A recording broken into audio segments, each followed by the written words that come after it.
Welcome, listeners, but take heed. We will say whatever we need to share our knowledge, thoughts, and joy, and even things that do annoy. So join us now, but be aware. We have a tendency to swear. We'll dial it back a little bit. But frankly, we don't give a shit. Welcome to Just Keep Rowling, a Harry Potter book movie compare and contrast podcast. I'm Kayde. Kayde, how nice to see you. Hello, Ellen. I hope you're well.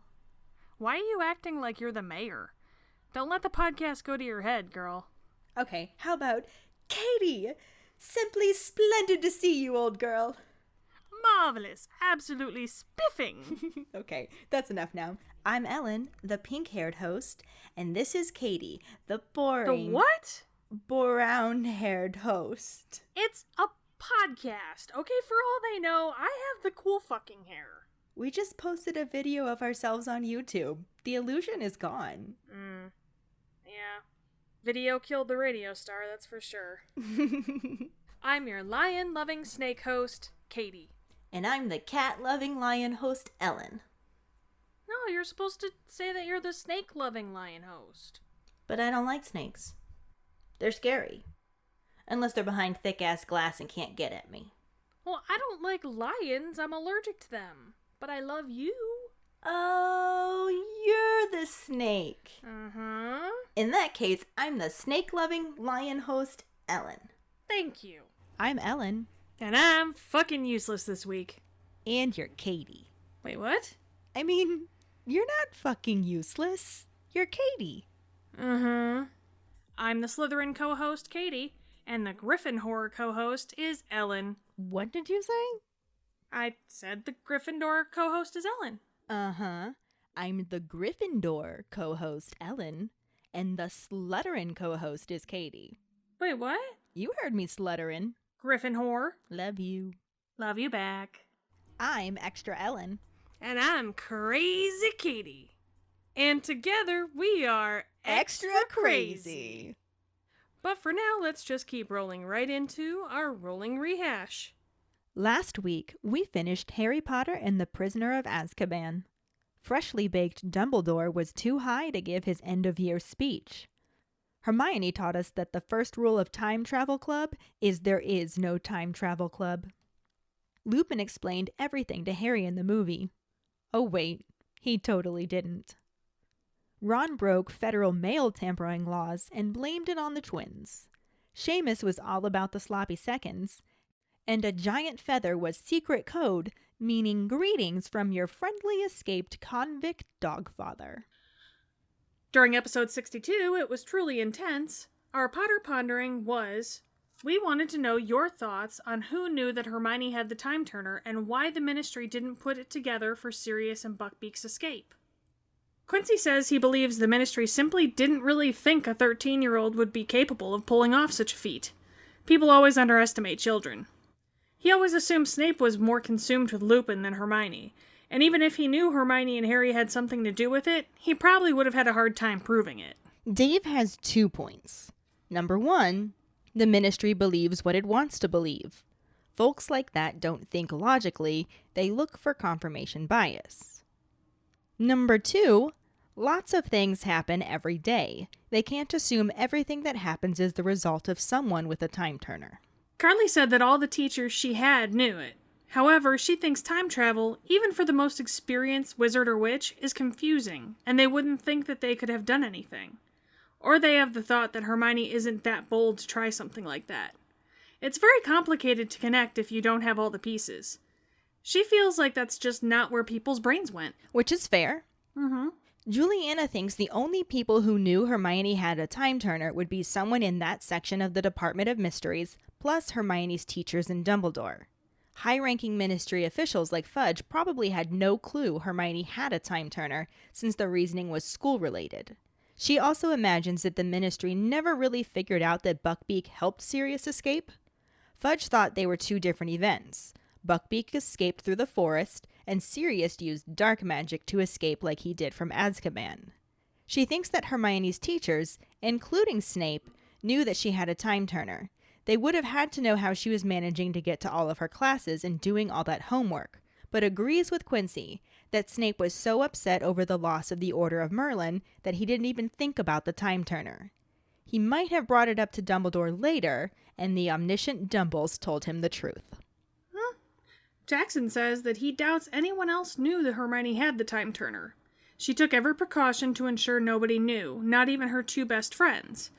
And no, the Ministry had no reason to think Hermione would use the time turner because as far as Fudge was concerned, neither Harry nor Hermione had anything to do with Sirius escaping. Nicole said McGonagall wrote the letters allowing her to have one. Are you gonna question that woman's judgment? Not I. Nor I. Yeah, that's a really good point. So, great responses this week, everyone. Mm-hmm. Our trivia question last week was, in the U.S. version of Prisoner of Azkaban, the trio are worried that Hagrid is going to get fired. What is the term they use in the UK version? This question was fairly easy, since the term was used for the movies as well. Where the American version uses fire or fired, the UK version and the film uses sack or sacked. Yep. Yeah. Sack. We got a good one for you to say later, so. But congratulations goes to Mike Riley, who was the first person to answer it correctly and is now starting a new streak since this is his 2nd week in a row. Nicely done, Mike. Let's see if you can get this question correct and bring your streak up to 3. In the meantime, we're going to keep rolling into episode 63.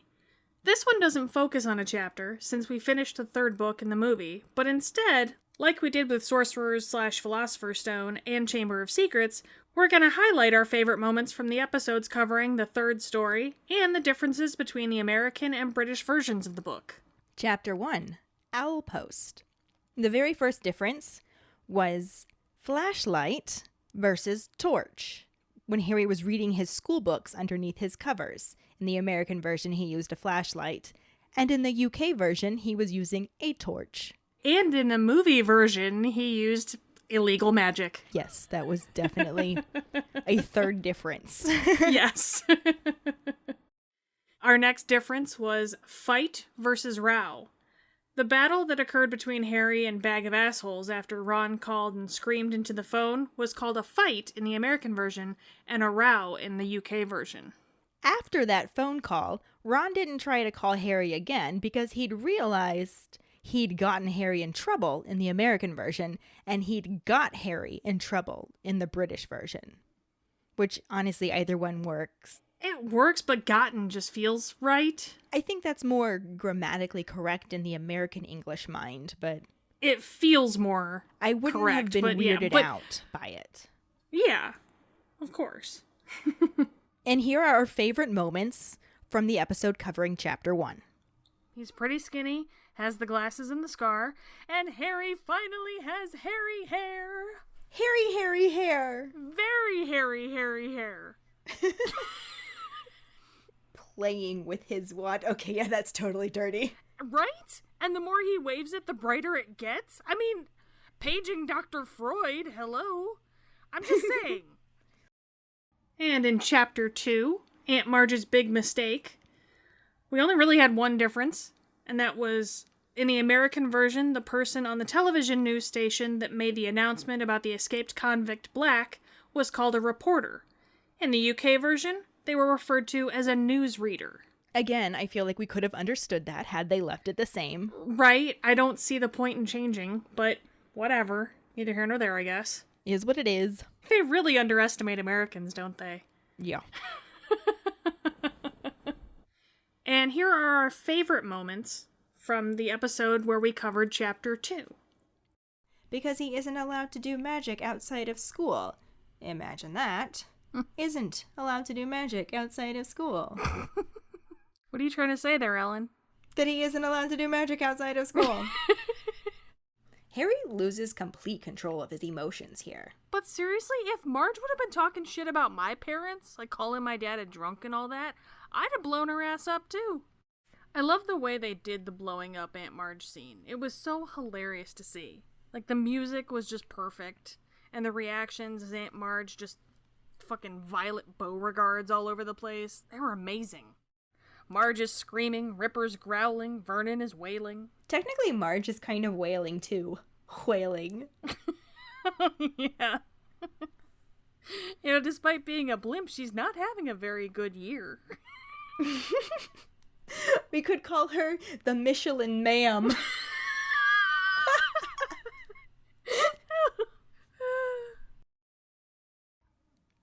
Chapter 3, The Night Bus. So in the American version, when we first meet Stan Shunpike, he is described to have quite a few pimples on his face. Quite a few. Quite a few. In the UK version, it's a fair few. I like fair few better. I know. It's got the alliteration to it. And right. Again, though, you still get the imagery of what it's trying to say. Yeah. And in the movie, they used fair few for when Ron asked how many classes Hermione was taking. And she said a fair few. I think in a lot of ways, the movies held on to the more British speaking since everyone was an actor from the UK. As well they should, yeah. Right. So, it's still ridiculous, but... Underestimate the stupid Americans. Right.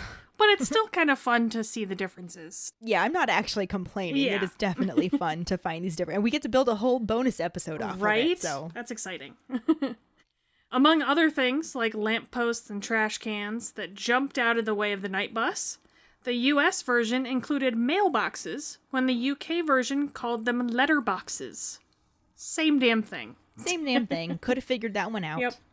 Also among the many things, like bushes, telephone booths, and trees that get scattered by the night bus, the US version said wastebaskets, when the UK version said bollards, which is not the same thing at all. Because a bollard, I had to look it up. I was going to say, I've never even heard of a bollard. Is a sturdy post. It's often used around boats. Huh. I did not know the word bollard before I came across it doing this episode. Yeah. So I can understand why they changed it, but since it's a post, why didn't they change it to post? Like a wastebasket. Guardrail or something. Like, yeah. Right? That's not equivalent. And then it becomes a little bit repetitive and redundant because they mention trash cans, which is the same thing as a wastebasket. Yeah. So the trash cans jumped out of the way, but the wastebaskets got scattered. But here's our favorite moments from the episode covering Chapter 3.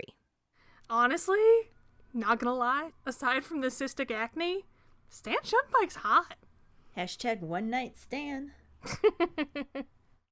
But what the fuck was up with the shrunken head? Like, that made zero sense, sounding like Miss Cleo up in this bitch. Like, what the hell? Seriously! They gave it a Jamaican accent when the practice of head shrinking has only been documented in the northwestern region of the Amazon forest. It makes no sense whatsoever. That's what you took away from that? Yes, it is. It's just like completely inaccurate. Chapter 4, The Leaky Cauldron. After Scabbers shot out of the shop witch's hands like a bar of soap, he scampered out the door in the US version and scarpered out the door in the UK version. Scarpered, sure. I mean, I'm sure, given context, anyone could have figured out what that meant, but I'm a little bit glad that they changed it to scampered. Yeah, scarpered is not a word that we use here. No, not at all. But it means the same thing. Yeah. After Scabbers escapes, Ron goes racing after him in the American version, but Harring after him in the British version. It's interesting that they changed it here because they use Harring in the US version later, describing Malfoy going herring after Harry when he pretended to see the snitch. Herring after Harry is hella fun to say. Right? Give it a shot. Herring after Harry. I like that. Yeah. But they use it later on, so I'm not sure why they felt the need to change it here. Well, because now we have alliteration. Yes, that's true. That's why. Herring after Scabbers isn't all that interesting. Herring after Harry is, so. Fair enough. Yeah. Also in the American version, Harry overheard Mr. and Mrs. Weasley arguing about whether or not Arthur should tell Harry that Black is after him. In the UK version, he overheard the rowing. And same thing as fight and row from earlier, too. Just adding the INGs. Now, the first time I ever saw the word row, I read it as row. Mm-hmm. So I can see the changing there. It could get a little confusing. Yeah. I mean, if you utilize context clues at all, it should be pretty clear what it means. But right. Kids' books. Exactly. Yeah. And now here are some of our favorite moments from the episode where we talked about Chapter 4. Yeah, I can just imagine him saying to himself, "Self, you have a good broom. It's never failed to lose you a Quidditch match. You don't need this. But maybe someone on the Gryffindor team would want it. Like, I could buy the Firebolt and give them my Nimbus. But it says price on request. You have no idea how much it costs. Like, sure, but your parents left you a lot of money, but you still have 5 years of Hogwarts left. Do you really want to ask the Dursleys to help buy your spell books? Okay, fine, I won't buy it. But I'm still going to visit it every day and stare at it longingly." God, it's like Harry's brain is that tree and you're those little cookie elves. Ron wonders if they would get a reward for catching him, and Mr. Weasley tells him not to be ridiculous, that Black isn't going to be caught by a 13-year-old wizard. Well, that comment doesn't age well. Right? He walks Harry away from everyone as he tells him, and meanwhile, the wanted posters in the background with Gary Oldman just going fucking guano-style crazy. 'Cause he's crazy Gary Oldman. Crazy Gary Oldman. Chapter 5. The Dementor. So this one has line versus Q. Mm-hmm. And when the Weasleys and Harry and Hermione are heading to King's Cross Station in the Ministry of Magic cars, they're able to just jump to the front of the line of the unmoving traffic in the American version, but it's the Q in the UK version. I, embarrassingly enough, didn't know what a Q was until so much later in life than I should have. It wasn't until Netflix came out, like Netflix when they sent you the DVDs and you made a Q. And I was like, the hell is a Q? I think you've told that story before, because then we had to go and follow it up with a joke about how it's literally the letter Q followed by a bunch of silent letters in a queue behind it. Yes. In a line. So we're just going to make that joke again for your listening pleasure. Hope you liked it. It's always fun. Instead of a change of grammar, this is a slight character switch. The US version has Harry and Ron lead the way to the end of the train, but the UK version says that Harry and Mr. Weasley led the way. So, what the hell, guys? There are some things that I think might just be typos. Yeah. Because, I mean, if you read the description in the book, it makes it sound like they walk down the outside of the train and then load their stuff and step back out, and like that all of the doors to the train cars are on the outside. Mm-hmm. But if you watch the movie, they walk down a corridor on the inside.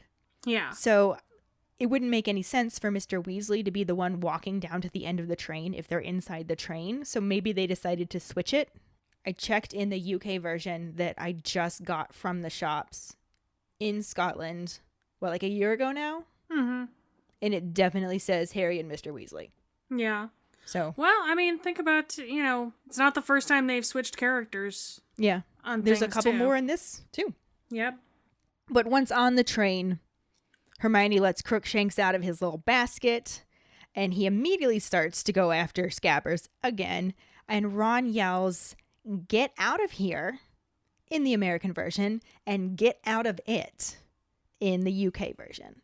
I like "get out of it," but only when it's in a British accent. So there's that. Like, I'm not going to say it, but... It doesn't change the meaning of it. No, not at all. It makes perfect sense. It seems unnecessary. Yeah. The description of Goyle's arms are said to be gorilla-ish arms in the US version versus just gorilla arms in the UK version, which... I mean, maybe they were afraid us stupid Americans were going to picture Goyle with hairy gorilla arms. Like they were transplanted from a gorilla magically onto Goyle. Because magic. And we're stupid. So once they make it to school, Harry and Hermione get pulled aside by Professor McGonagall. And after she has a chat with Harry about passing out on the train, she asks him to wait outside her office while she has a discussion with Hermione about her course schedule in the American version and her timetable in the UK version, which we've come across that one before. Mm-hmm, yeah. Which, I mean, again, context clues and everything, you can figure it out, but... Teach us new words, yo. Yeah. But I had never, I think before this necessarily heard it referred to as a timetable. So people would probably end up thinking our multiplication. Well, those are times tables, because it's 6 times 6 and whatnot. Mm-hmm. Yeah. When they learn that Hagrid is the new Care of Magical Creatures teacher, Ron says they should have known, because who else would have assigned us a biting book in the US version, and who else would have set us a biting book in the UK version? Again, context. I mean... Right, that's not a tough one. Yeah. Here's our favorite moments from the episodes covering Chapter 5. Mr. Weasley asks Harry to promise that whatever he might hear, he won't go looking for Black, and Harry asks the same question. Why would I go looking for someone who wants to kill me? Because, I don't know, you've literally done it every other year so far, dumbass. Like, damn. RJ sounds so posh and, like, un-Lupin-like. RJ, old chap. RJ, my good man. Top drawer, RJ, old bean. It really does, because now I'm hearing it in Prince John's voice from Robin Hood. EJ. Except it's RJ. I like that. Do you know that I do? Put it on my luggage. Oh, RJ. RJ. And in the book, it was basically Harry's top priority. Number 1, get to Hogsmeade. Number 2, buy a firebolt. Number 3, medal. Number 4, hang out with Ron and Hermione. Number 5, don't get killed. Hermione would be really upset that don't get expelled isn't anywhere on that list. Ron's would probably have get to Honeydukes on there at least twice. His would be number 1, overshadow his brothers. Then 2 through 5, get to Honeydukes. Hermione's would probably be number 1, don't get expelled. Then 2 through 5, go to the library. She needs to sort out her priorities. Throwback. Welcome back to Hogwarts. I'll be your new Dumbledore this year, and I may or may not have started growing gillyweed in my office. But don't worry, it's for my glaucoma. Well, seriously, though, I mean, how fucking pissed must Snape have been? You're giving the position that I want to someone I've literally hated most of my life, and you sit me right next to him at dinner? Like, what the fuck, hippie Dumbledore? Hippie Dumbledore. So basically, do not give the Dementors any reason to harm you, and for God's sakes, if they want your chicken fingers, you give them your chicken fingers. Not the chicken fingers. Do you want to lose your soul? Because that's how you lose your soul. Fine. Bye-bye, chicken fingers. You are so delicious. Why the hell is Neville wearing a sweater vest, or as we've discussed in the past, a tank top, and suspenders over his pajamas? Maybe they were playing some weird opposite of strip poker game where they have to put clothes on to make themselves look stupid. Maybe? I mean, Seamus was wearing a red robe and had a tie around his head. Ron was wearing a knit hat, and it looks like Dean has a scarf tied around his head. Harry's the only one that looks relatively normal until he eats something that causes steam to come out of his ears. Yeah, I mean, that's the weirdest game I've ever heard of, but maybe. What would it be called? Because opposite of strip poker doesn't really work. Opposite. Want to play opposite of strip poker? What? It's a mouthful. Poker? Reverse strip poker? Clothing? I don't know. Poker? Anyway. I don't know. Anyway. Chapter 6. Talons and Tea Leaves. George reacts to Malfoy mocking Harry about fainting because of the Dementors by calling him a little git and saying that he wasn't so cocky last night when the Dementors were down at our end of the train, in the US version, and down our end of the train in the UK version. So we just took out an at. Yeah, they actually will see that quite a lot. Yeah. A lot of words get dropped.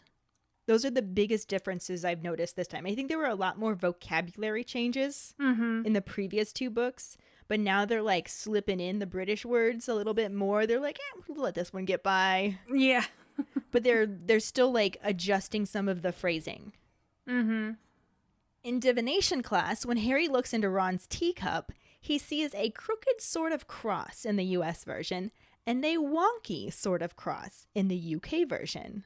I love wonky. I love wonky. I can't hear that word without thinking about the wonky donkey. But okay. Have you not heard that story? I don't think so. Oh my gosh. After this, I'm totally showing it to you, and then for everybody else, I'm posting it because it has nothing to do with Harry Potter, but it's hilarious. Okay. After this, Ron tells him, you need your inner eye tested in the American version, and you need your inner eye testing in the UK version. My brain doesn't like that one. Yeah, I'm okay with that change. The only thing I can think is that maybe I kind of see it a bit more as like, you need your inner eye testing done. They drop out words and imply things, I think. Yeah. This one is one of my favorites.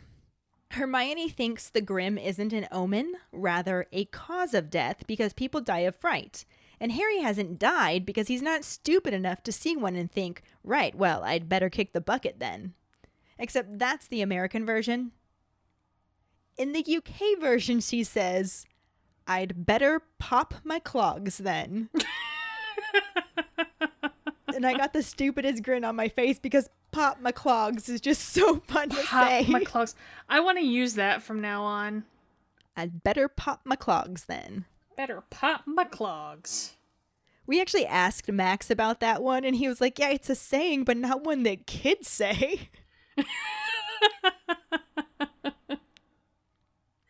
I mean, I was almost like, well, that makes no sense, but then thinking about it, I'm like, well, kick the bucket doesn't really make sense either if you just take it as the words themselves. I suppose so. Yeah, right. Okay. No, neither of them do. No, they're both a little weird. For all we know, somebody British could read the American version and be like, kick the bucket, that's amazing. Right. Exactly. When Ron and Hermione are arguing about the Grim, he reminds her that Professor Trelawney said that she didn't have the right aura, and says, you just don't like being bad at something for a change, in the American version. In the UK version, he says, you just don't like being rubbish at something for a change. And I gotta say, rubbish comes across way more harsh than bad. It really does. It does. Rubbish. You are literal garbage. Yes. At this. Hermione, you suck. You stink. Literally. Mm-hmm. Another one was binder clips versus bowl clips. Some people had their Monster Book of Monsters clamped together with them. So binder clips in the American version, bowl clips in the British version. And from what I can tell, they're literally the same things. They just have a different name. That's gotta be some big-ass binder clips, though. To keep a whole book closed? I don't think the Monster Book of Monsters was as thick in the book as it was portrayed in the movie. I think if they're describing it as something that could be clamped with binder clips, which, yeah. I mean, you can get those in 2 inches. True. I don't know. I always imagine like the little bitty binder clips, so it just seems odd to me, but... Yeah, they make them pretty big. After Buckbeak attacked Draco, in the American version, Pansy thinks that they should fire Hagrid straight away, and the UK version has her say that they should sack him straight away. Hermione is worried that they will fire him or sack him as well. And this was also our trivia question. It was. Which was kind of a gimme because the movie uses that term, sack. We don't want to make it too tough when it's the vocabulary changes. Right. That if you don't have access to the UK versions of the book, how do you know? Mm-hmm. Well, like for the last one, remember we used sweater vest and tank top. Yeah. Were the 2 different ones, and that, like, nobody got it for so long. But we checked to make sure it was Googleable. Mm-hmm. We just had a lot of other guesses first. Yeah. I think that one was much more difficult because literally... It was definitely much more difficult. So. In that case, like, literally both of those articles of clothing are totally different things. Yeah, they just kind of flip-flopped them. Yeah, exactly. And then the last one for this chapter is while trying to cheer up Hagrid about Buckbeak's attack on Malfoy, Harry tells him that it's Malfoy's problem that he wasn't listening in the US version. And it's Malfoy's problem he wasn't listening in the UK version. So it just drops the that. It's another one of the drop in the words. Mm-hmm. But that actually gave blue squiggly lines on the Google Doc. I'm seeing this. Yeah, so I think that's just an American English grammar thing. They both sound fine. Actually, adding that sounds too extra. Well, and there are some instances where you need to add a that after that in order to make it grammatically correct. Yeah. You literally have to be like, he said that is. Yeah. And like say them differently. And in a lot of ways, our addition of that is very extra, especially when it makes you double it up like that. Well, yeah. So I think if we could teach ourselves to speak without that extra that, it probably isn't very necessary. It's just kind of ingrained in us. We just like putting different emphasis on different syllables. So. We also like extra words, apparently. We do. We cheated at Scrabble. And now here are some of our favorite moments from the episodes that covered Chapter 6. The Whomping Willow Tree is just swaying its branches after murdering a bird. Birdering. It's a birderer. No. You sit there and you just be quiet now. In the movie, some random boy reads the description from a book and... Seriously, though, what is it with the random students who keep popping up? Like, it drives me nuts every time I watch this movie. I wouldn't have nearly the issue with it that I do if they would have used someone who's actually in the book, given him a name or something. Like, they should have made it Dean fucking Thomas. That could have been Dean Thomas's line. Or Pravati. I don't know. I'm legitimately just mad the kid doesn't have a name. Yeah, the kid is literally credited as Boy 1. That's bullshit. I'm just saying. Then she nearly outs Trelawney as a fraud, but cuts herself off to tell Harry he looks in excellent health, and she won't be letting him out of the homework that day. But if he does die, he need not turn it in. I love it. I love it. I love her so much. I know. Oh, McGonagall, you sassy bitch. I wish it had been in the movie so much. Then Ron wonders exactly how many classes she's taking. All of them, motherfucker! All of them! Imagine a conversation between Arthur and Molly all about it. He said, I'm assuming it was for something mundane and work-related. My question is, what was that conversation with Molly like? Molly, my love, I'm off to Azkaban tomorrow. Oh, really, Arthur? I told you mucking about with those muggle artifacts would get you pinched one of these days. What? Exactly! What will we tell the children? Molly, no, I'm going for work. I'll be back for dinner. And Fred and George, you know they'll wind up in a cell right next to yours when they try to bust their criminal father out. Which, let's be honest, that's exactly what Fred and George would do. Right, for sure. Let it never go unsaid that Goyle long-bottomed well before Neville did. It shall not, as you just said it. Just saying. But I think that creates a paradox. If Goyle did it first, can it still be called long-bottoming? I'm gonna go with yes, because goiling does not sound good at all. Like, that sounds like an infection of some kind. Like, that sounds like what the doctor does when he has to pop a pimple. Like, I'm just gonna goil this real quick. Like... It just sounds really gross. So I'm going to stick with long bottoming. That is a very gross and good point. Weren't expecting that one, were you? We can definitely keep long bottoming. Hagrid returns with the half-horse, half-eagle looking creatures. Horsey bird! Yay, horsey bird. I like the horsey birds. Totally the title, by the way. Poor Neville, though.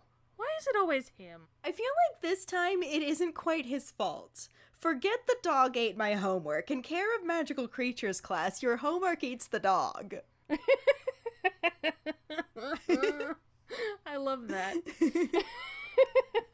And it could be the book or it could be one of the creatures. You don't know. Right? You don't know, man. Chapter 7, The Boggart in the Wardrobe. There's actually nothing really new in this chapter. There's another instance of fired versus sacked, again in relation to Malfoy trying to get Hagrid in trouble for the hippogriff situation. Plus, normal things like favored having a U in it for the British version. Favored. We dropped that U. So we're all about the extra words, but fuck those extra letters. Right? But here are our favorite moments from the episode covering Chapter 7. It's like trying to catch smoke. With your bare hands. It's like trying to catch smoke with your bare hands. What? First off, Can't even. is it easier to catch smoke with gloved hands? Like, is that easier somehow? Does having bare hands make it more difficult? I don't know how having bare hands would be better for anything. I mean, I feel like the claws would get in the way. oh, that was so bad. That was so bad. But her boggart does not become a mummy. It becomes a giant-ass nope rope. And then when she says ridiculous, it turns into an equally giant-ass clown jack-in-the-box. Like cobra to clown. How is that less scary, Pravati? You're not helping. It's not. It's really, really not. But it's at this point of the movie that Harry is next in line. Because, let's have a class where everyone will get to see Harry terrifying childhood Potter's worst fear come to life in front of them. Great idea, Lupin. This couldn't possibly go wrong in any way. You win at teaching. Lucky for him, the bar is low. Like, really low. Chapter 8. Flight of the Fat Lady.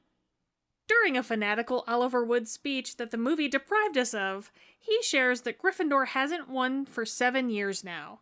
The UK version says that Gryffindor haven't won for 7 years now. Which, honestly, I think both ways work. Mm-hmm. You could think of it as the Gryffindor team hasn't won. Yeah. It would be appropriate because team is singular. But if you think of Gryffindor as a collective, like replacing it with they, then haven't won would be appropriate. Yeah. It could go either way. I've heard it both ways. And while Olive Herwood is talking up the skill on the team, he adds himself as an afterthought and the twins compliment him. In the US version, Fred calls him a spanking good keeper, and in the UK version, it's cracking good. Okay, as an American, I've never said spanking good. No, I can understand switching it from cracking good. But I can't understand switching. I mean, okay. I would have gathered what cracking good meant just fine. Yeah. Context clues, teach us new words. Yes. But I can still understand switching it. It's not a phrase we use. We don't say cracking good. However, No. we don't say spanking good either. We don't. We say like brand spanking new. Brand spanking new. But not spanking good. I'm not sure Like- what that means either, though. Now I'm questioning that phrase. Spanking good. It's so good you just want to spank it. Spanks. I don't know what's wrong with me. Let's just keep rolling.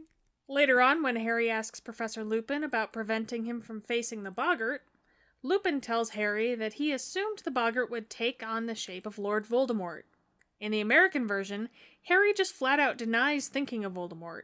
However, in the UK version, he admits that he did think of Voldemort at first, but then remembered those Dementors. It's interesting that they changed that, because if I'm remembering correctly, he did actually think of Voldemort. Yeah. Back at full power, that was the first thing that came to his mind. Yeah. And then he remembered the Dementors. Yeah. So it seems strange. Like, we're going to just streamline this sentence out Yeah.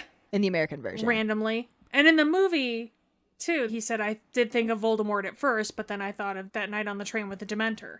So. Yeah. Like I said, I think they keep the movies a little bit closer to the British phrasing. Oh, yeah. But this seems like not necessarily British phrasing, though. This is a difference in Harry's thought process. So he thinks more Britishly. That's... All right. I'll give that to you. I don't know. Like I said, we Americans drop extra words. And then the last one for this chapter. After the Halloween feast, when there's a holdup at the Gryffindor Portrait Hall entrance, Percy said for someone to get Professor Dumbledore, and a moment later, Professor Dumbledore was there, in the American version. In the UK version, it said, next moment, Professor Dumbledore was there.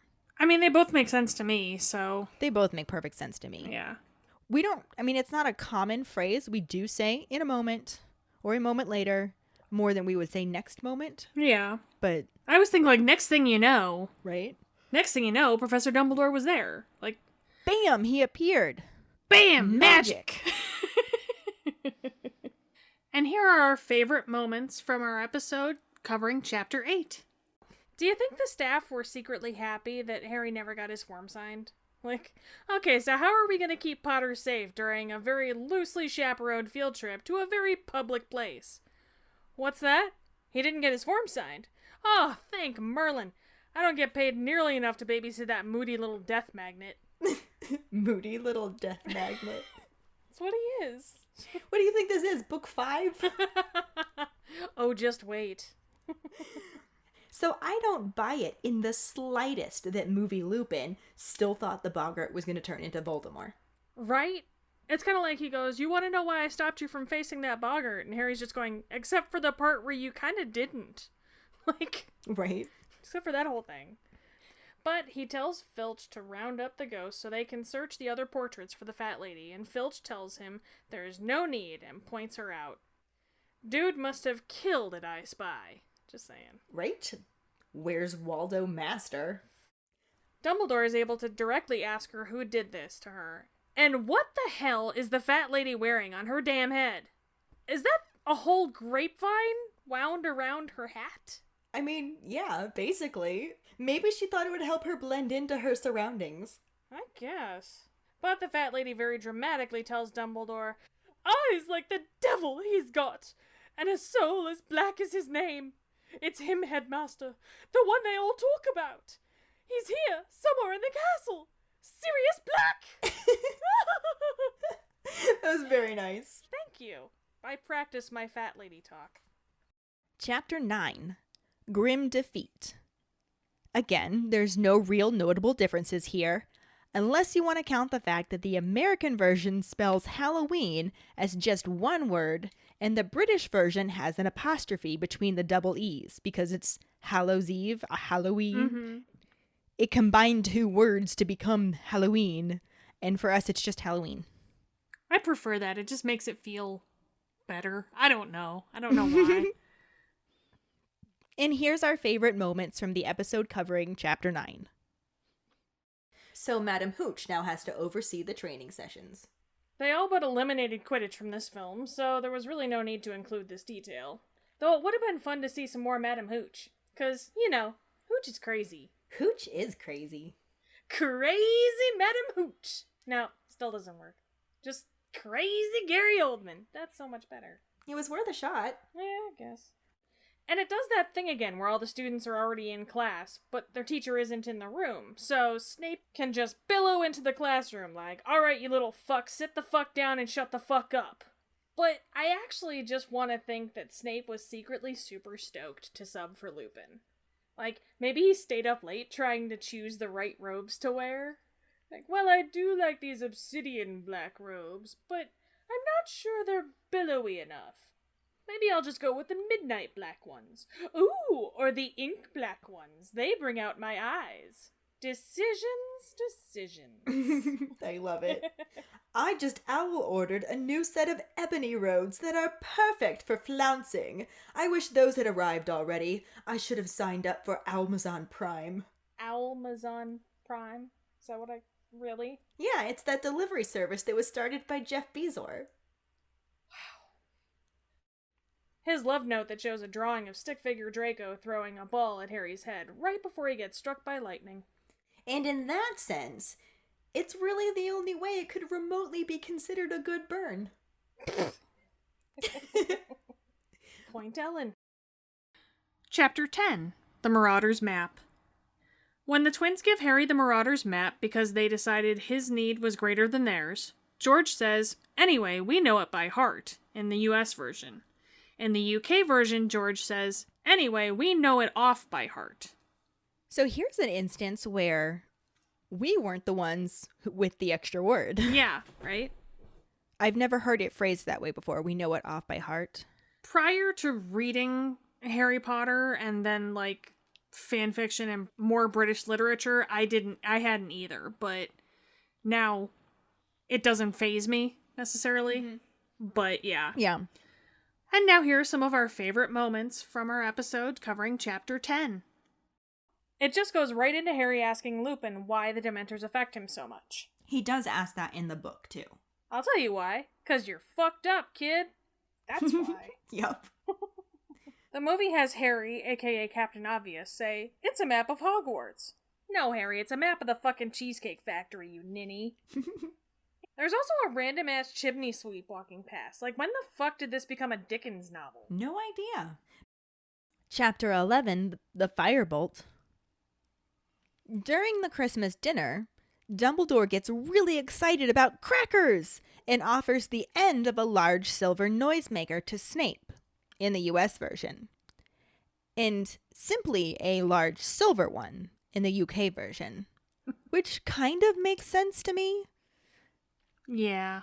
Specifying that it was a noisemaker helped a lot because when I first read this book, I didn't actually know what crackers were, and I legit just imagined a plate of Ritz or maybe the nice buttery club crackers. Yeah. Or maybe the nice buttery club crackers. I vaguely knew what crackers were, but not necessarily. So yeah, it's definitely better to dumb this one down for the Americans, I guess. Even then, I don't think I immediately processed that the noisemaker and the cracker was the same thing. Yeah. But now I have to say, crackers are my favorite part of Christmas now. I love doing crackers at Christmas. I was so bummed last year Target had so many different Harry Potter themed crackers. Most of them had Harry Potter socks in them. Mm-hmm. And I didn't end up buying any. And so I was like, so going to do that for us this year. And then they didn't have any. Bullshit. Yeah. That sucks. Super sucks. Once settled into his cracker hat, Dumbledore advises everyone to dig in for the American version and to tuck in for the British version. Which, tuck in confused me at first. Yeah. Because Molly says it in Chamber of Secrets when she's giving all the kids breakfast. And she says, "There you go, Harry, tuck in." And I was like, tuck in? Like, because I always think like tuck in for bed or something. Right. Like tuck in the covers. So I kind of get that one. But like we say, teach us new words. Mm-hmm. Exactly. After the Christmas dinner, Harry and Ron get up from the table still wearing their party hats in the US version and their cracker hats in the UK version. Yeah.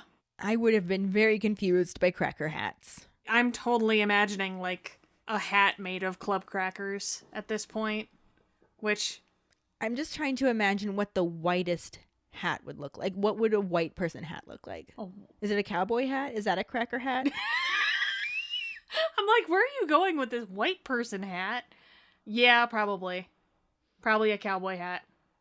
But here's our favorite moments from the episode covering Chapter 11. Promise me you won't go looking for Black. Right? Why would I go looking for a nutter who wants to kill me? 'Cause you got a history of doing it, bro. That's why. Because we've met you. It's your fourth greatest talent. Mm-hmm. Facts. This is also the third time this chapter that Harry has dropped a Voldemort, and it's barely started. But maybe Ron just doesn't like when people say Voldemort because he finds the silent T at the end to be pretentious as fuck. I feel personally attacked. I mean, shoe fits. Mm-hmm. Oh my god. Dumbledore's reaction to crackers is pretty much exactly me. Like, they might be my favorite thing at Christmas. And the vulture hat coming out of Snape's cracker has to be one of the best moments. Especially since Snape already seemed super unhappy to take part in such a silly Christmas tradition in the first place. Right? And I especially love that Dumbledore just immediately puts it on when Snape pushes it towards him. He's like, get this thing away from me, and Dumbledore's just like, my hat. Sorry the way you said that. My hat. Trelawney says, certainly I knew Minerva, but one does not parade the fact that one is all-knowing. I frequently act as though I'm not possessed of the inner eye, so as not to make others nervous.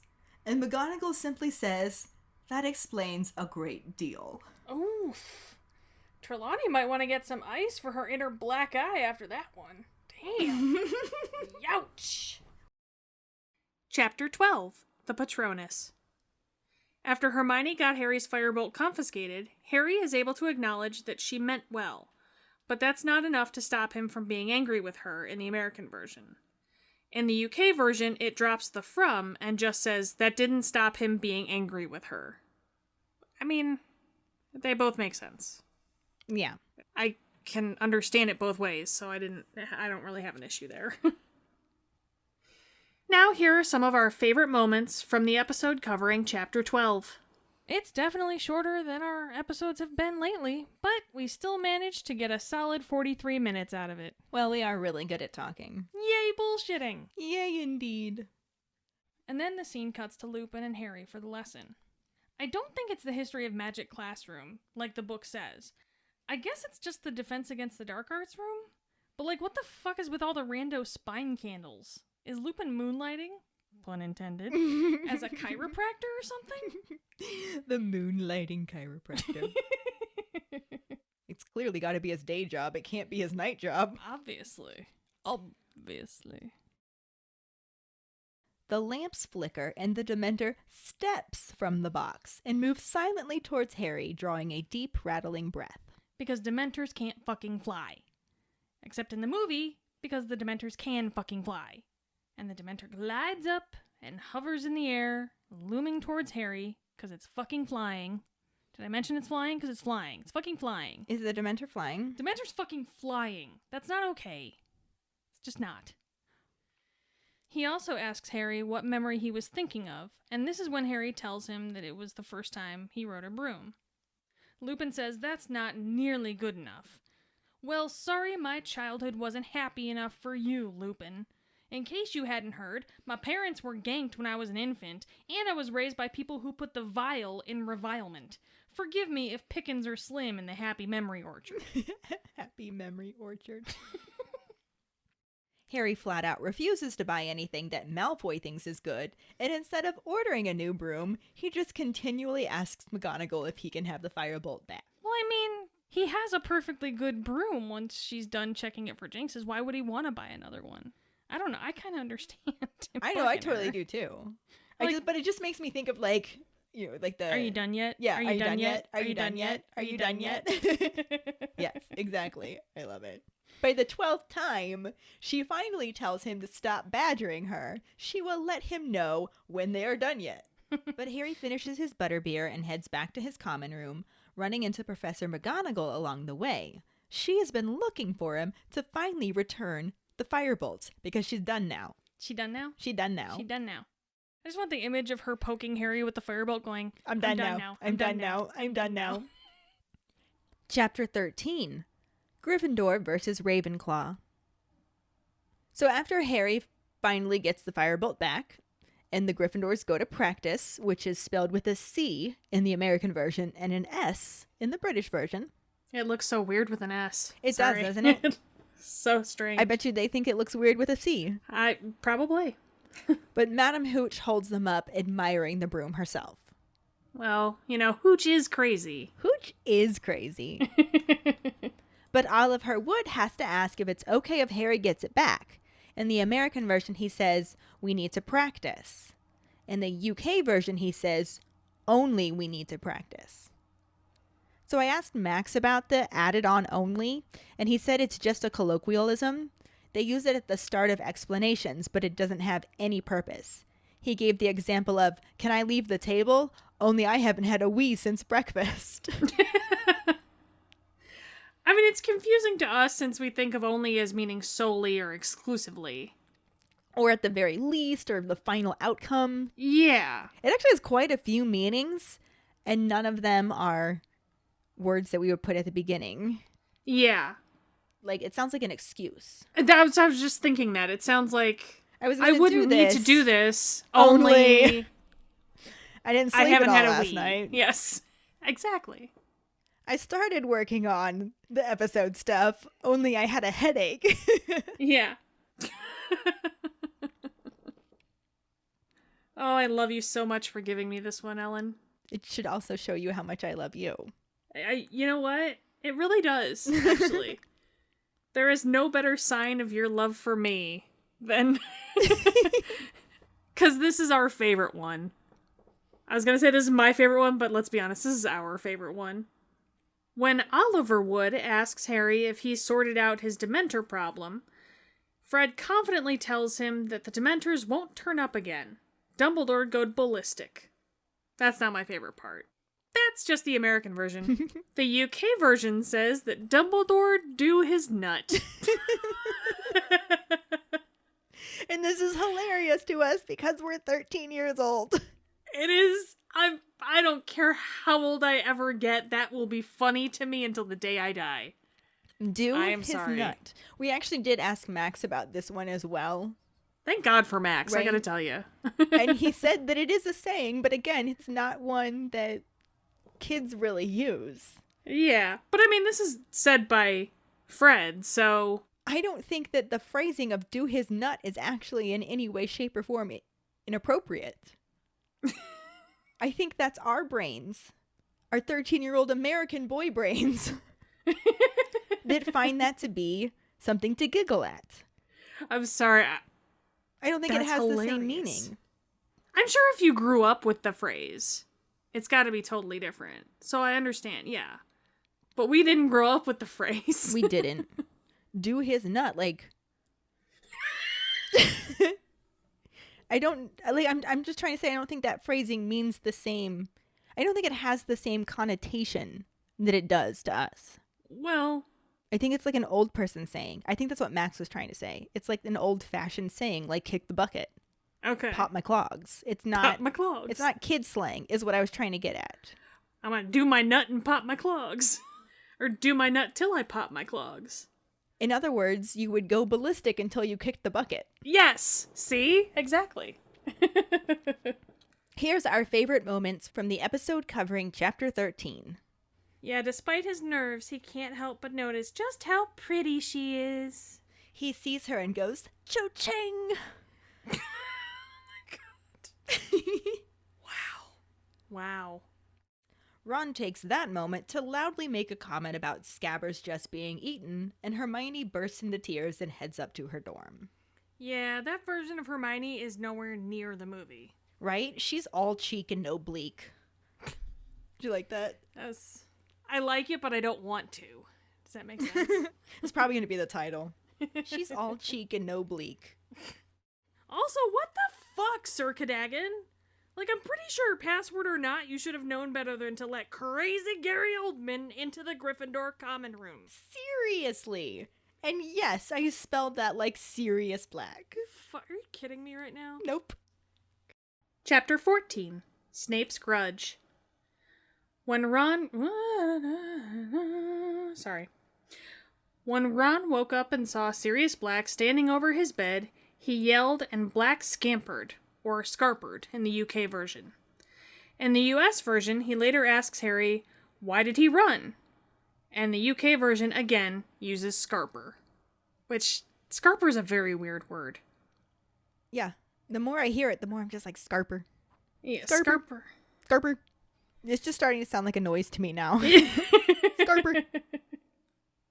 Scarper. Like, it's one of those words that I just feel like I'm mispronouncing every time I say it, despite the fact I know I'm not. I don't know of any other way you could possibly pronounce that word.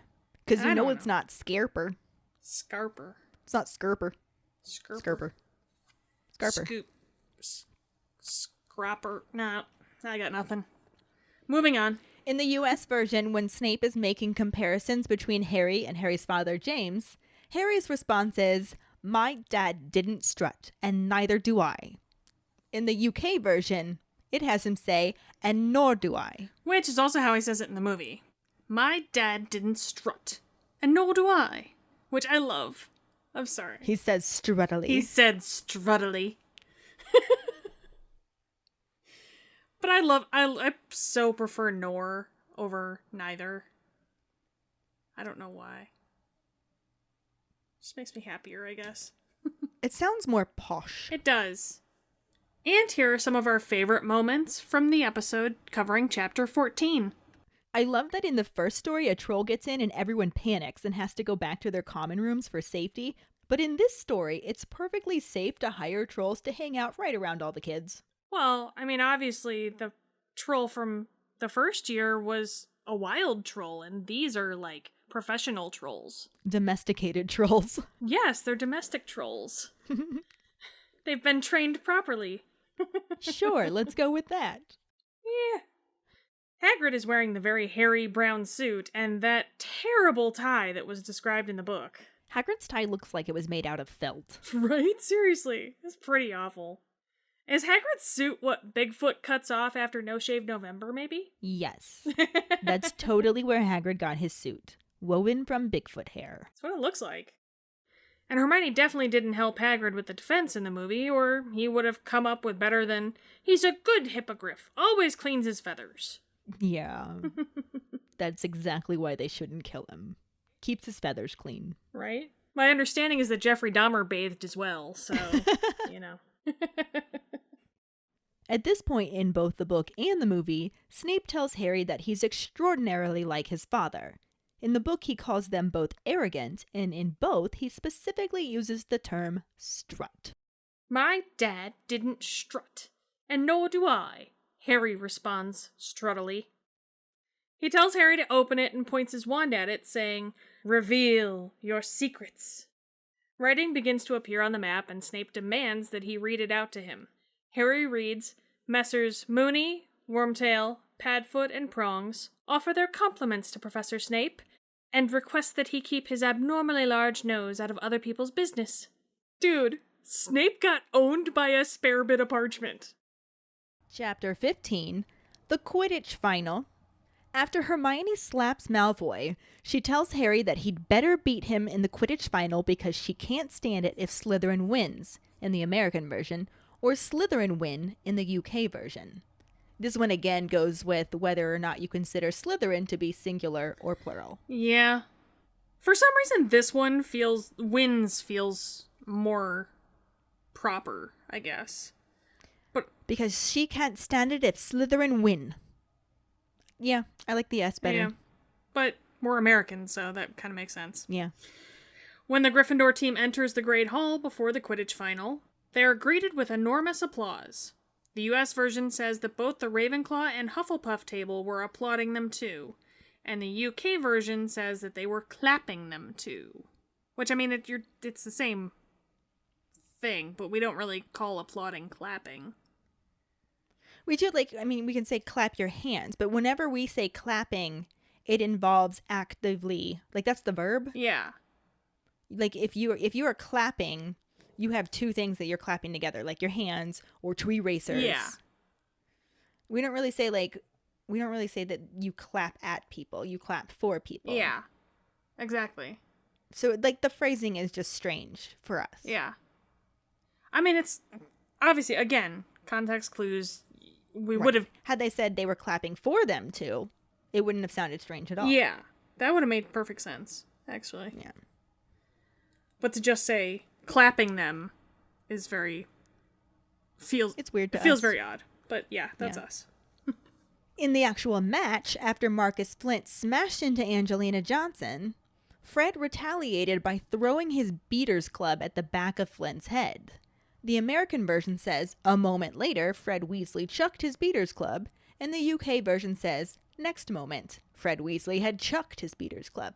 So this one does that a moment later versus next moment, as well as adding in the had.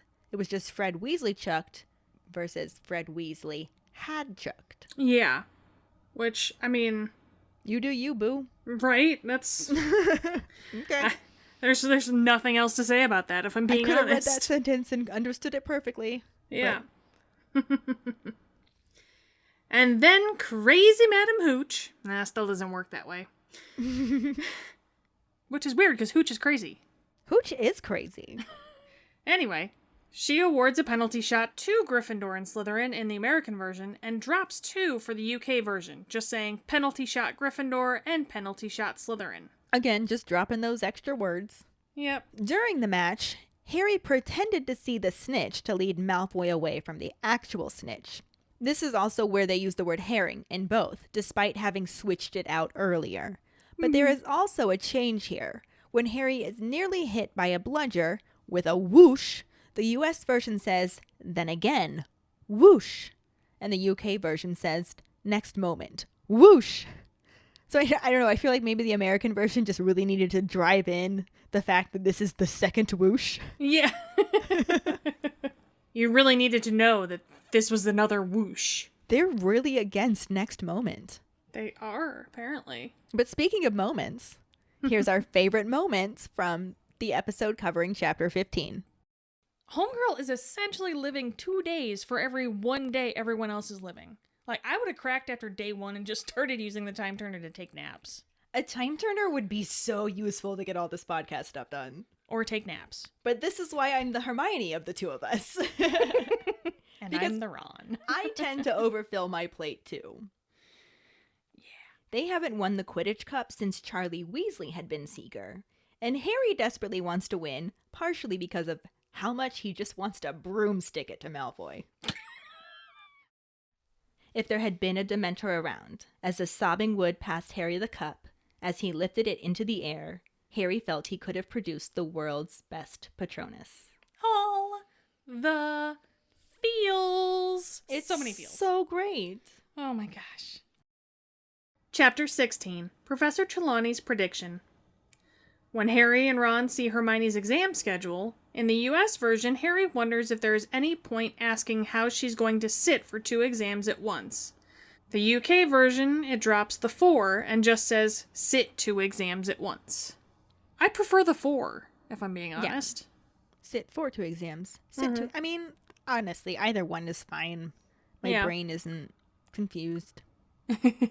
Granted, I also realized I read the illustrated versions as they've been coming out. Mm-hmm. I actually sat down and read them, and those are the British versions. Yeah, we've talked about that before, too. So, I mean, they still changed Philosopher over to Sorcerer, but the other vocabulary changes were not present. I double-checked. Yeah. So I think I got used to some of them without realizing I got used to some of them. Mm-hmm. But when the trio realizes that the executioner is showing up for Buckbeak's appeal, Ron howls that he's spent ages reading up on stuff for him in the US version. The UK version again drops the word, and Ron just says he spent ages reading up stuff for him. If we wanted to rephrase that another way, we would say looking up stuff. Yeah.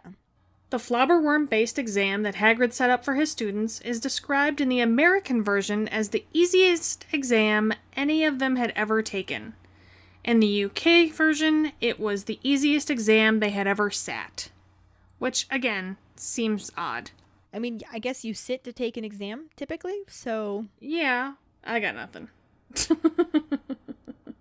In the US version, Defense Against the Dark Arts was their second to last exam, but in the UK version, it was their second from last exam.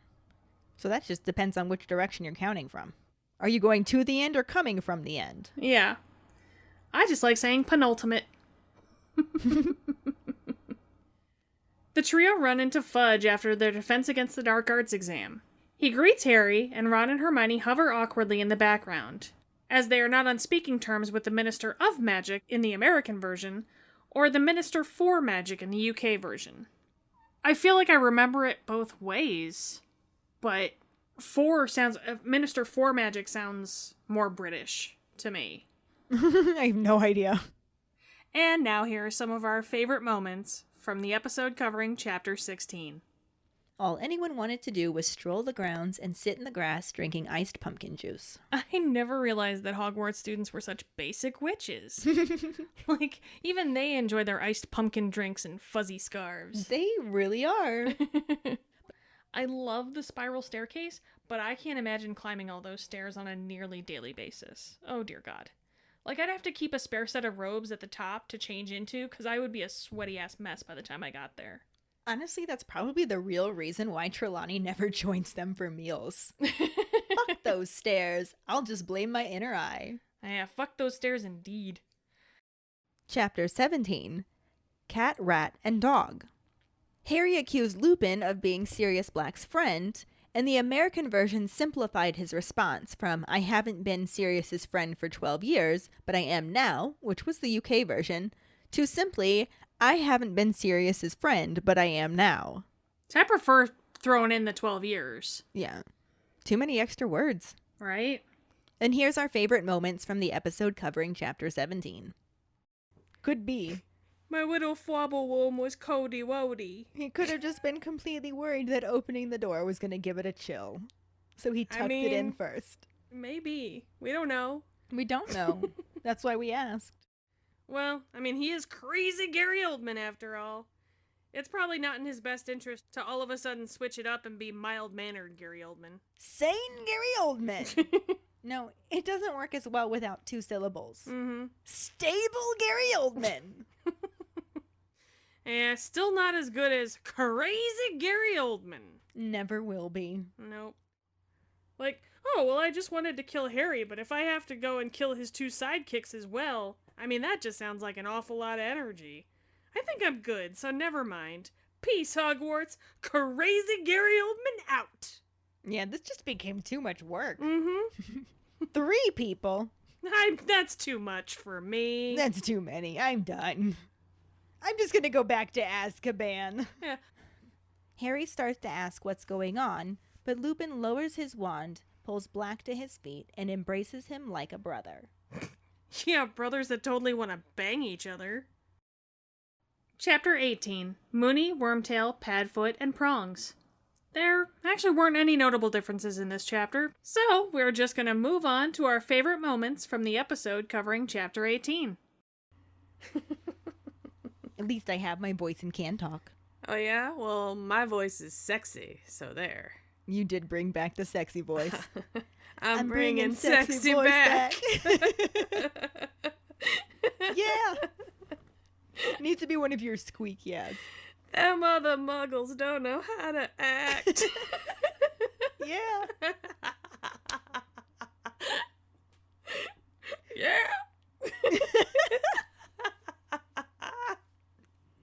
So maybe put Petrificus Totalis on Scabbers. Like, that way he can't go anywhere, and you can tell your goddamn story, and Ron doesn't have to get the shit bitten out of his fingers. Or, I don't know, Magic a Cage, guys, you're fucking wizards. Wait, you love to talk about Harry Potter? Can you believe it? What? We're only on episode 57. Oh my god, me too. We should totally do something with this. Oh my god, let's start a podcast. Holy shit, that's a great idea.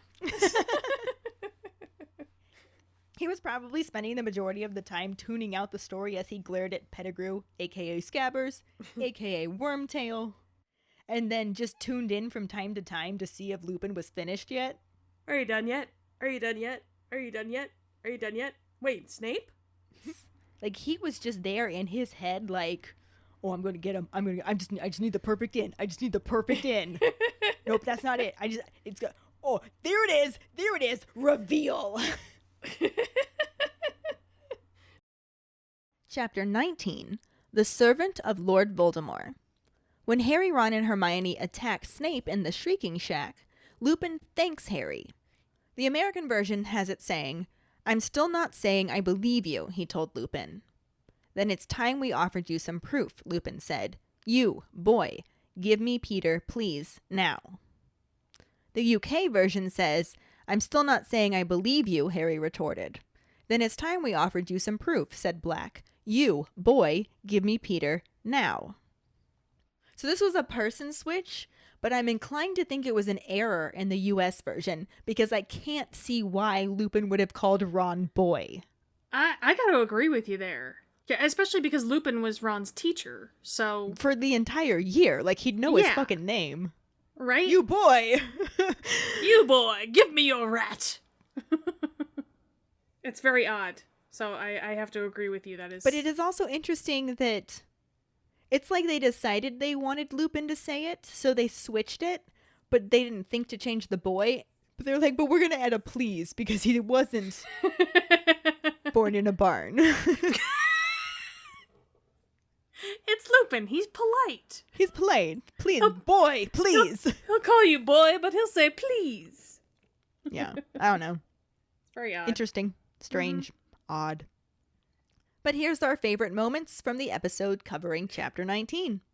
They're so cool looking. Legs for days. Legs for days. Look at the gams on that wedge-tailed eagle. Hermione is shocked and says, "You attacked a teacher!" You know, this from the girl who literally set fire to the man when she was 11, mind you.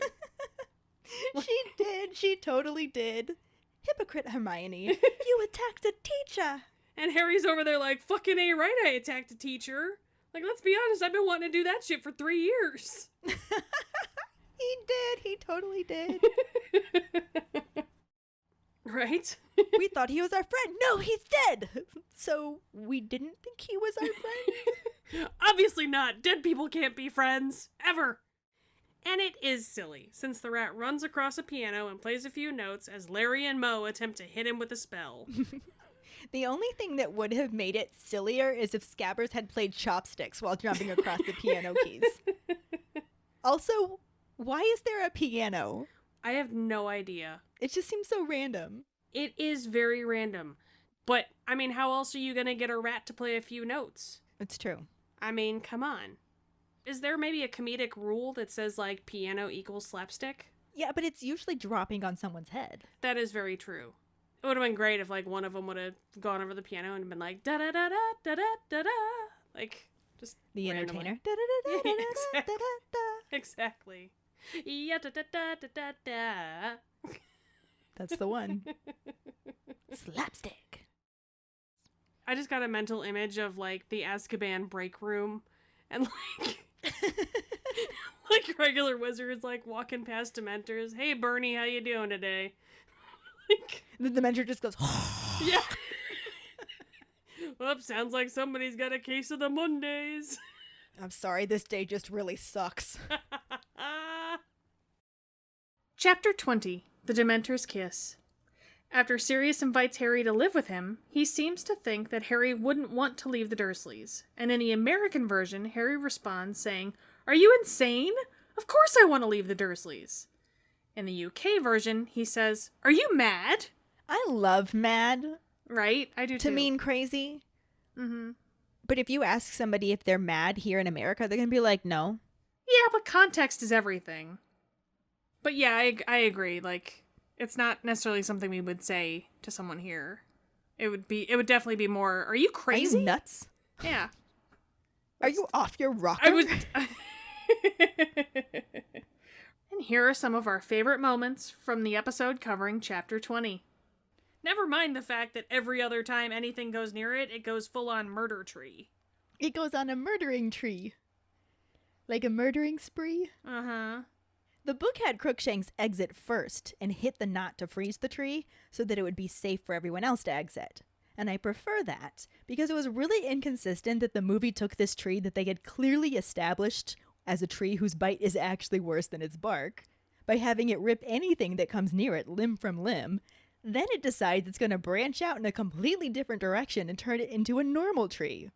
The root of the problem here is the inconsistency.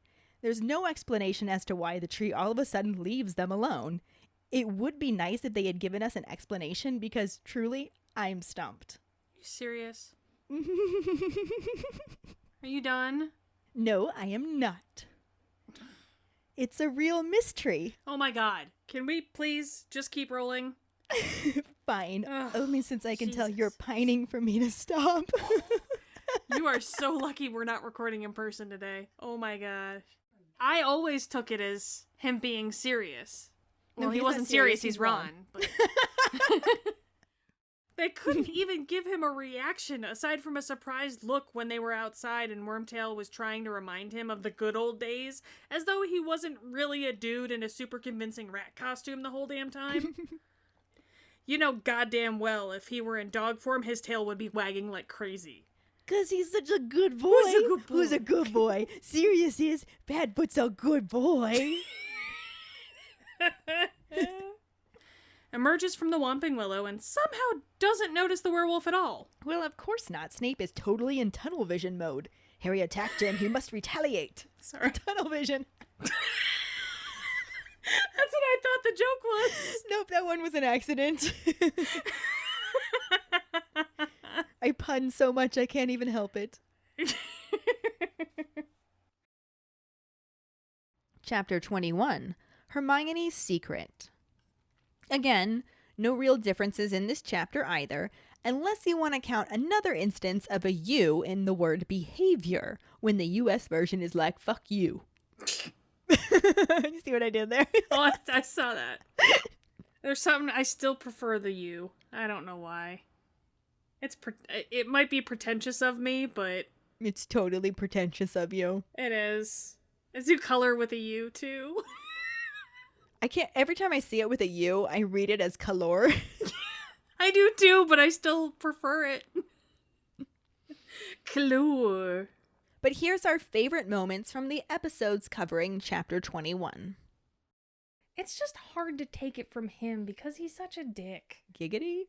Oh my god, what are you, 12? Sorry, I just couldn't let that slide. Giggity.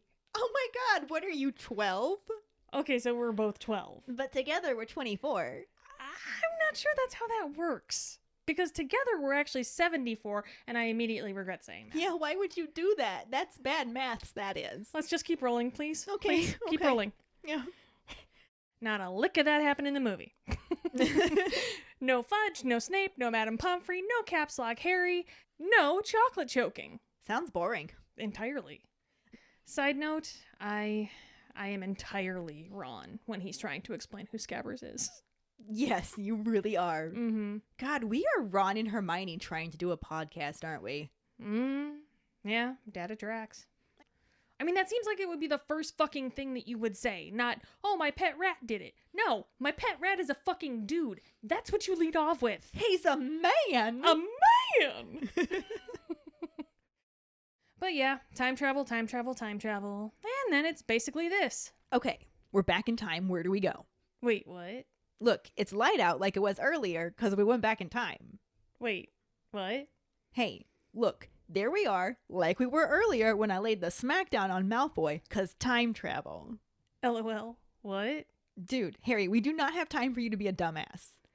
And that pretty much sums up the book and the movie for this part. Yeah. What she was going to use the time turner to do, she already did. Yeah. I like to say nothing never didn't happen. Yeah. Yeah. It's a triple negative, but it makes sense. It does, if you think about it. Mm-hmm. Or if you don't think about it too hard. You gotta try and be like me, as little thinking as possible. Mm-hmm. But that's a completely different episode.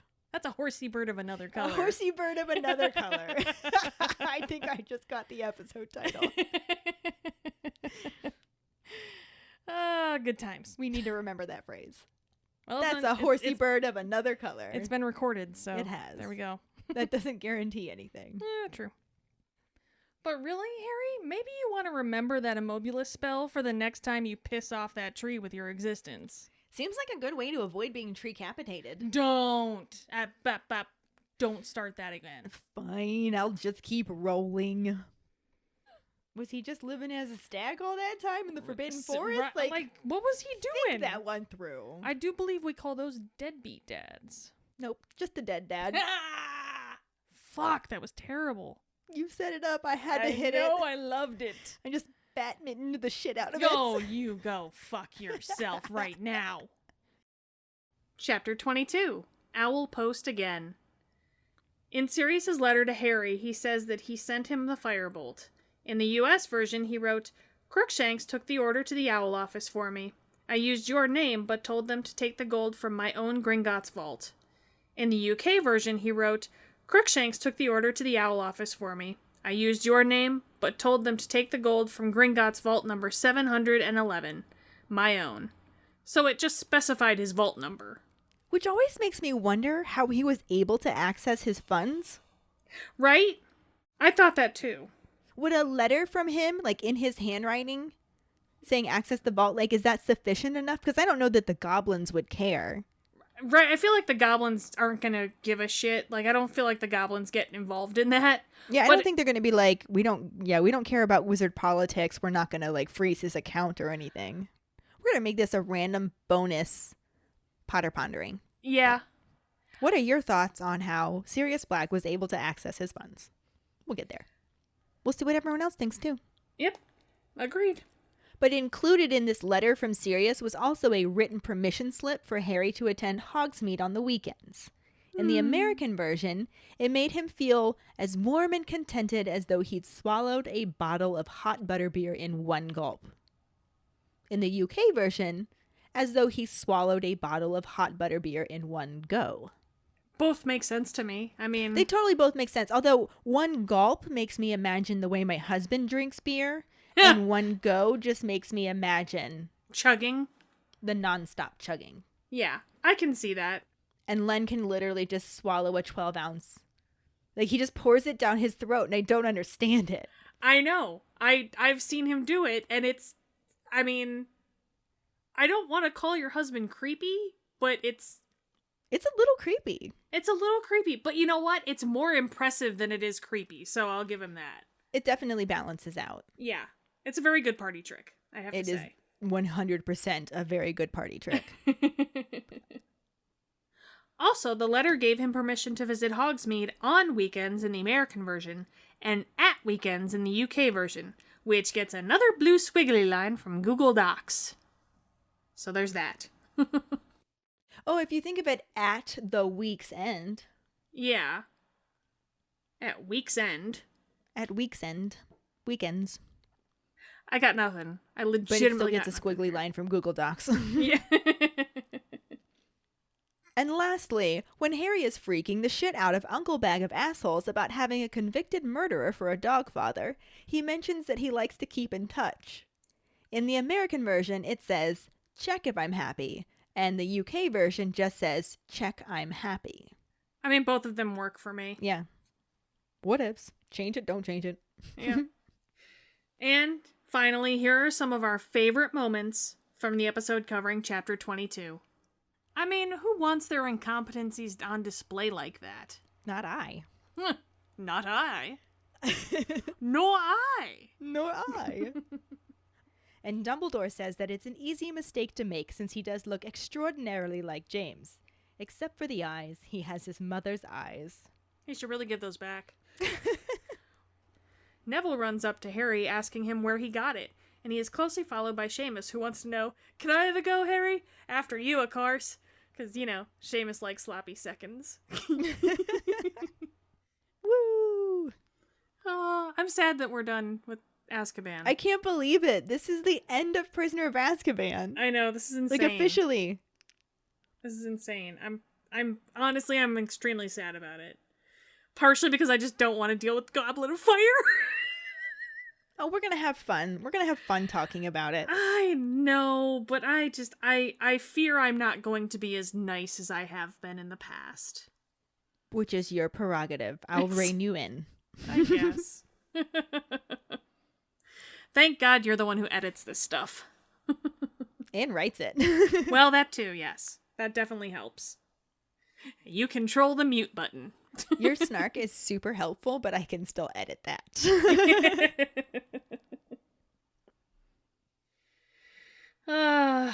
Well, that brings us to our final Potter ponderings of Prisoner of Azkaban. And those are, what were some of your favorite parts about the episodes covering Harry Potter and the Prisoner of Azkaban? You can also just include your favorite parts of the book and film in general, really. But, yeah. I mean, come on, we want to hear what you liked about us. Right? Help us do more things you like. Right? We like feedback. Yes. And that being said, we also, I'm not going to say we like it, but we also can handle constructive criticism. Yes. If you think there is something that we could do to improve, let us know in a non-public forum. Yes. If you don't like us, tell us privately. If you like us, shout it for the whole fucking world to see. Exactly. Basically.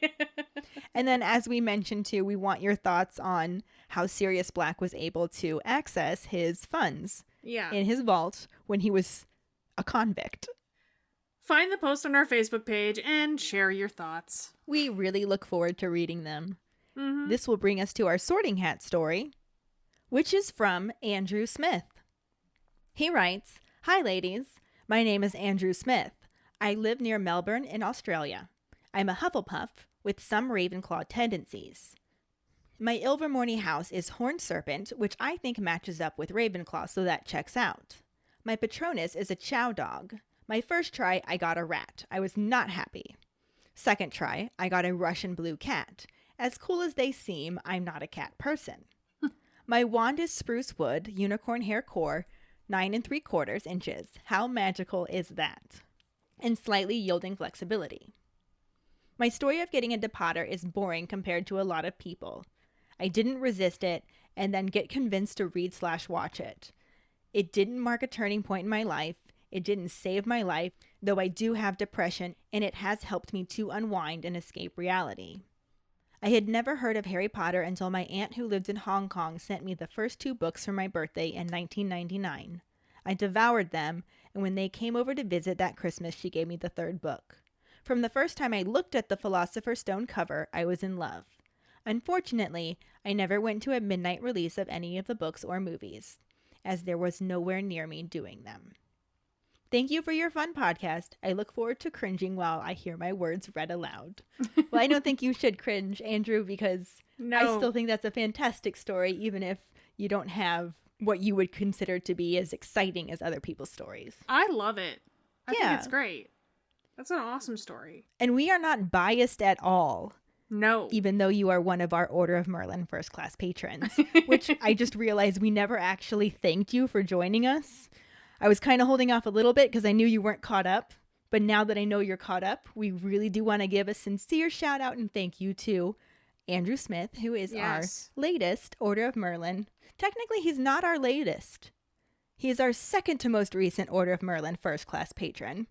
Because he just joined us a few weeks ago, but Karlee just upgraded. Oh. So our support badger has just upgraded her to being first class, which she already was, but now it's official. I mean, yeah, she was always a first class, but... So yeah, thank you so much for sharing that with us, Andrew. It's so fun to get to know you a little bit better, I gotta say. That's one of my favorite things about all this, is getting to know listeners better through these Sorting Hat stories. I love it. And now that you're all caught up, too, you can start participating more in our chats and stuff. Right? And listen on Discord when we record, and good times. Join in next time we play a Harry Potter game as a group, virtually. Yes! Oh my god, that was so much fun the other day. I still have to share the picture from that. It was so much fun. We had a good time. But if any of you other keepers out there listening would like us to read your Sorting Hat story on a future episode, you can email it to us at justkeeprowling@gmail.com. Let us know your house, wand, Patronus, how you got into Harry Potter, and anything else you might want to share with us. Or you can just message it to us over social media. This will bring us to our trivia question, which is, what was the name of the village pub in Little Hangleton? The prize for the first one who responds with the correct answer and the code word #TheBryceIsRight will get a sticker. Another way to get a sticker is to rate and review us through iTunes. If you don't have an Apple account, then you can write us a recommendation on our Facebook page. Make sure to email us at justkeeprowling@gmail.com to let us know you did, and we'll get back to you to figure out which sticker you want and where to send it. Don't forget to find us and follow us on Facebook at JKR Podcast and Twitter and Instagram at Just Keep Rolling. Following us on Podbean at justkeeprolling.podbean.com will get you the episode as early as possible and give you a leg up in answering the trivia question. You can also go to our website at justkeeprolling.com to check out our Just Keep Rolling and Harry Potter related merchandise for sale. Don't forget to subscribe to our YouTube channel, where we post our weekly podcast episodes, cooking show episodes, vlogs, bloopers, and other random videos. If you would like to support us as a patron, you can sign up on patreon.com/justkeeprolling. $2 and up a month will get you some awesome perks like Just Keep Rolling swag, access to patron-only Facebook groups, chats, our Discord channels, virtual hangouts to play those games and stuff, and more. As always, any support you can give is greatly appreciated.